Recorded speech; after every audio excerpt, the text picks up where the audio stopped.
ไปเบิงปลัดกระทรวงสาธารณสุขค่ะเพิ่นได้เปิดหอผู้ป่วยสุขใจ IMC สำหรับผู้ป่วยจิตเวชที่ใส่สารเสพติดพร้อมกับเยี่ยมให้กำลังใจบุคลากรที่โรงพยาบาลยโสธรค่ะโดยนายแพทย์โอภาสการกวินพงศ์ปลัดกระทรวงสาธารณสุขและคณะเดินทางมาเยี่ยมให้กำลังใจการปฏิบัติงานของบุคลากรโรงพยาบาลยโสธรพร้อมกับพบปะพูดคุยกับเจ้าหน้าที่และก็บุคลากรด้านสาธารณสุขเพื่อสร้างขวัญสร้างกำลังใจให้กับเจ้าหน้าที่และก็บุคลากรด้านสาธารณสุขในจังหวัดยโสธร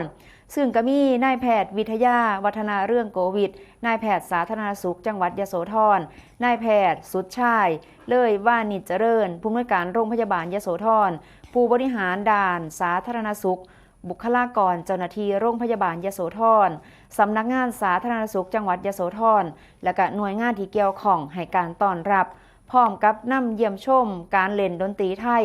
ของผู้สูงอายุแพทย์แผนไทยและก็นิทรรศการของโรงพยาบาลยโสธรซึ่งทางปลัดกระทรวงสาธารณสุขค่ะเพิ่นได้เป็นประธานเปิดหอผู้ป่วยสุขใจหรือว่า IMC ซึ่งก็เป็นหอผู้ป่วยแบบระยะกลางสำหรับผู้ป่วยจิตเวชที่ใส่สารเสพติดผู้ป่วยสุขภาพจิตซึ่งพ้นระยะวิกฤตแต่ยังบ่พร้อมกลับบ้านเพื่อให้การฟื้นฟูอย่างต่อเนื่องและก็ปลอดภัยนั่นเองนะคะสำหรับหอผู้ป่วยสุขใจ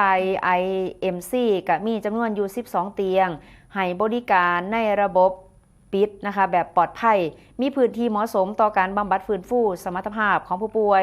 โดยมีกิจกรรมต่างๆไม่ว่าจะเป็นเรื่องของการบำบัดกลุ่มกิจกรรมฟื้นฟูทักษะชีวิตศิลปะบำบัดกิจกรรมจิตสังคม